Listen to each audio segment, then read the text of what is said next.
밝힐 수 없는 뭔가 부끄러운 일이 있었다? 그렇게 얘기 드는 거죠. 자, 박근혜 대통령 출석 여부가 현재 좀 쟁점이 되고 있는데요. 탄핵 소추위원들은 박 대통령이 좀 출석을 해야 된다, 나와야 된다 이런 주장을 하고 계십니다. 물론 반대로 피청구인 측인 대통령의 대리인단은 무슨 소리냐, 출석 없어도 된다. 뭐 이런 지금 맞대결 국면인데요. 왜 박 대통령이 꼭 이 헌법재판소 증인으로 나와야 된다고 보십니까? 일단은 지금 박 대통령, 저희가 이 얘기를 맨 처음 하게 된 것은 대통령 측에서 저희가 이제 국회에서 의결된 탄핵소추 의결서에 대한 답변서를 제출하면서 답변서에 이런 내용이 있어요.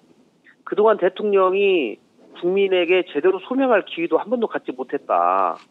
맞아요. 그리고 막연한 사실만 가지고 이렇게 탄핵소추하면 되냐. 증거도 없이 탄핵소추하냐. 맞아요. 이런 취지로 답변서를 냈어요. 맞아요. 예. 네, 그렇다고 하면 그러면 대통령께서 제대로 소명할 수 있는 우리가 기회를 드릴 테니 헌법재판소 그 현장에 나오셔서 하고 싶은 말 다 하십시오. 오히려 대통령에게 기회를 드리는 차원이었네요.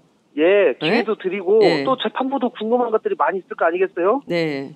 대통령 본인에 대해서. 그래서 재판부도 어쨌든지 이번 헌법재판소의 결정은 대통령 본인에 대한 결정이지 않습니까? 네. 그러면 통상적으로 상식적으로 생각하면 본인이 출석해서 내가 뭐가 억울하다. 그리고 이런 거는 뭐 고려해달라. 뭐 소위 이 법원에서 재판할 때는 최후 진술이라고도 하잖아요. 네네. 그런 등등 그런 것들을 뭐 좀 하려고 하면 할 수도 있지 않겠느냐. 그리고 저희는 가능하면 국민들의 알 권리나 등등을 보장하기 위해서 대통령을 직접 그 재판 심판장에 불러서 그 본인을 신문하는 본인에 대해서 물어보는 거죠, 재판부가. 그런 절차를 거쳐달라 이렇게 얘기를 한 겁니다. 그런데 이제 대통령 대리 측은 뭐 굳이 그런 절차 없어도 다 할 수 있지 않겠냐 이렇게 얘기를 한 거고요. 이제 헌법재판소가 그럼 어떤 결정을 할 거냐?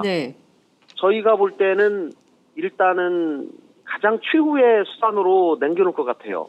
그래서 뭐 수사 기록이나 다른 증인 신문 다 해보고 그런 걸로도 충분히 사실관계 입증이 다 가능하다고 하면 할 텐데 그렇지 않으면은 이제 본인 부를 수밖에 없고요.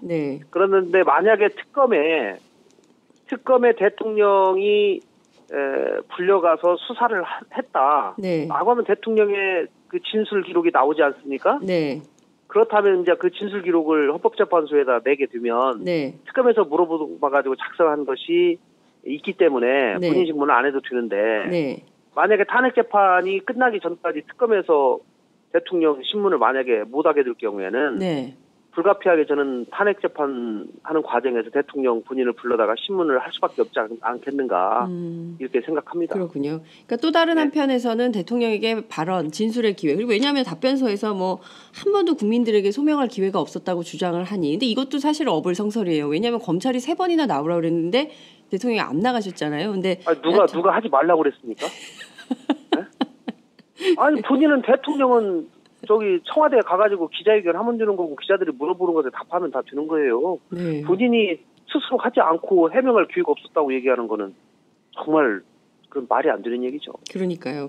그래 놓고 또 이제 그 소추위원들이 나오시라 했더니 뭘 또 나가냐 이러고 있는 거예요. 그러니까 참 이게 국민들이 보기 요 대목이 어쩌면 좀 이게 한편에 그 코미디 같다 이런 생각도 좀 들기도 합니다.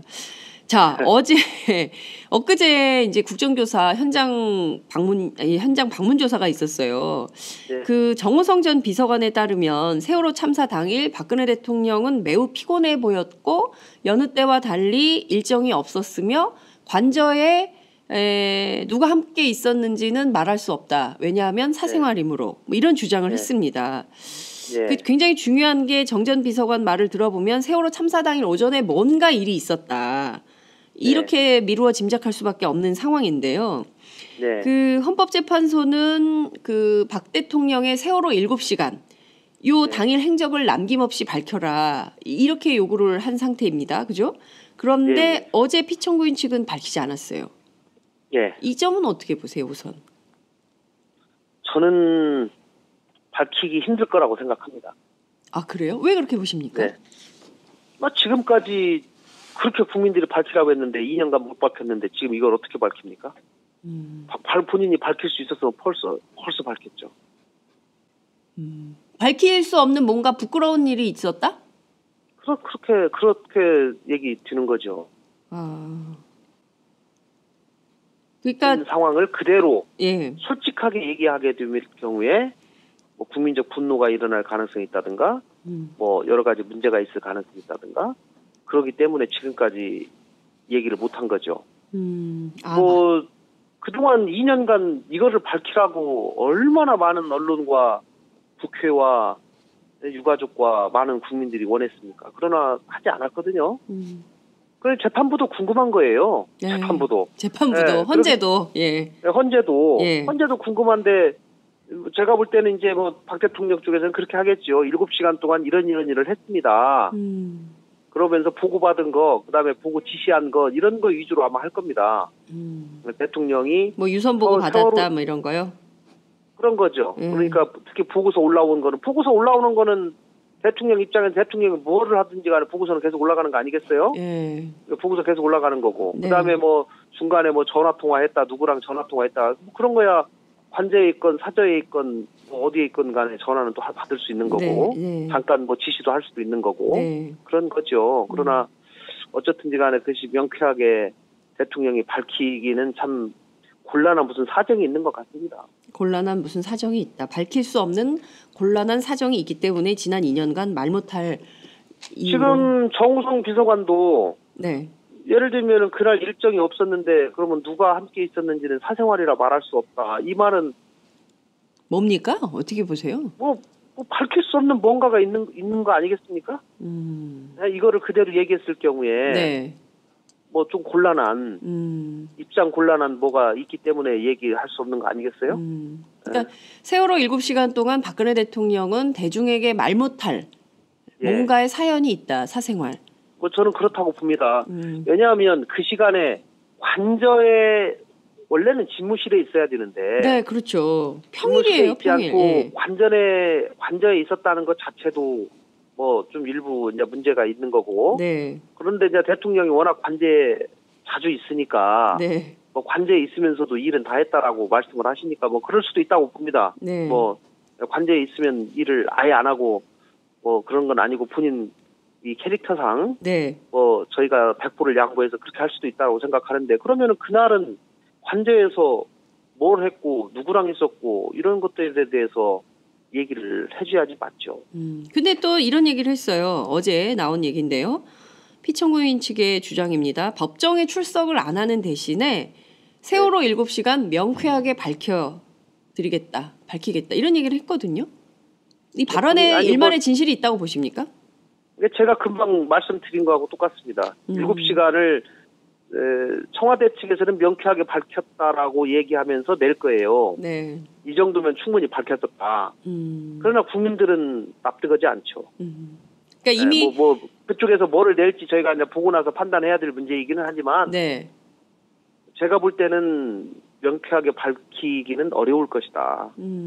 그렇군요. 예. 그러니까 지금까지 국회 운영위원회에 제출했던 이른바 그 보고 기록 같은 거를 내놓은 것 이상의 새로운 사실을 진심으로 진정성 있게 밝힐 가능성은 없다. 왜냐하면 저는 없다고 봅니다. 네. 예. 밝힐 수 없으므로. 예. 뭐 그런 건가요? 뭐 좀 기대해 보죠, 뭐. 네. 요건 언제까지 밝히겠다는 겁니까? 그러면 기일은 언제까지예요? 뭐 다음 기일이 지금 30일 날 오후 2시니까요. 제 네. 3차 변론 준비 기일이. 네.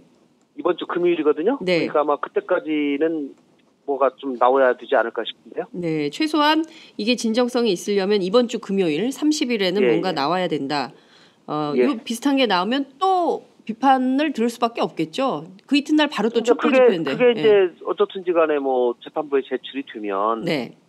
이제 그게 공개가 되는 것이고 또 공개된 것에 대해서 저희도 반박을 해야 되는 것이고 하는 것이죠. 그렇군요.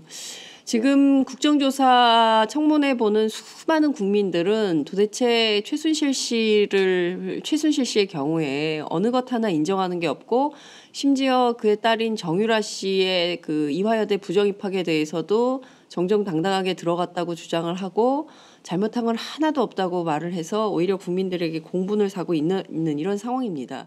우리가 기회를 드릴 테니 네. 헌법재판소 그 현장에 나오셔서 하고 싶은 말 다 하십시오. 오히려 대통령에게 기회를 드리는 차원이었네요. 예, 기회도 드리고 네. 또 재판부도 궁금한 것들이 많이 있을 거 아니겠어요? 네. 대통령 본인에 대해서. 그래서 재판부도 어쨌든지 이번 헌법재판소의 결정은 대통령 본인에 대한 결정이지 않습니까? 네. 그러면 통상적으로 상식적으로 생각하면 본인이 출석해서 내가 뭐가 억울하다. 그리고 이런 거는 뭐 고려해달라. 밝힐 수 없는 뭔가 부끄러운 일이 있었다? 그렇게 얘기 드는 거죠. 자, 박근혜 대통령 출석 여부가 현재 좀 쟁점이 되고 있는데요. 탄핵 소추위원들은 박 대통령이 좀 출석을 해야 된다, 나와야 된다 이런 주장을 하고 계십니다. 네. 물론 반대로 피청구인 측인 대통령의 대리인단은 무슨 소리냐, 출석 없어도 된다. 네. 뭐 이런 지금 맞대결 국면인데요. 왜 박 대통령이 꼭 이 헌법재판소 증인으로 나와야 된다고 보십니까? 일단은 지금 박 대통령 저희가 이 얘기를 맨 처음 하게 된 것은 대통령 측에서 저희가 이제 국회에서 의결된 탄핵소추 의결서에 대한 답변서를 제출하면서 답변서에 이런 내용이 있어요. 그동안 대통령이 국민에게 제대로 소명할 기회도 한 번도 갖지 못했다. 맞아요. 그리고 막연한 사실만 가지고 이렇게 탄핵소추하면 되냐. 증거도 없이 탄핵소추하냐. 맞아요. 이런 취지로 답변서를 냈어요. 맞아요. 예. 그렇다고 하면 그러면 대통령께서 제대로 소명할 수 있는 거고요. 네. 이제 헌법재판소가 그럼 어떤 결정을 할 거냐? 네. 저희가 볼 때는 일단은 가장 최후의 수단으로 남겨놓을 것 같아요. 그래서 뭐 수사 기록이나 다른 증인 신문 다 해보고 그런 걸로도 충분히 사실관계 입증이 다 가능하다고 하면 할 텐데 그렇지 않으면은 이제 본인 부를 수밖에 없고요. 그런데 만약에 특검에 대통령이 불려가서 수사를 했다. 라고 하면 대통령의 그 진술 기록이 나오지 않습니까? 그렇다면 이제 그 진술 기록을 헌법재판, 뭐 소위 이 법원에서 재판할 때는 최후 진술이라고도 하잖아요. 그런 등등 그런 것들을 뭐 좀 하려고 하면 할 수 있지 않겠느냐. 그리고 저희는 가능하면 국민들의 알 권리나 등등을 보장하기 위해서 대통령을 직접 그 재판 심판장에 불러서 그 본인을 신문하는 본인에 대해서 물어보는 거죠, 재판부가. 그런 절차를 거쳐달라 이렇게 얘기를 한 겁니다. 그런데 이제 대통령 대리인 측은 뭐 굳이 그런 절차 없어도 다 할 수 있지 않겠냐 이렇게 얘기를 한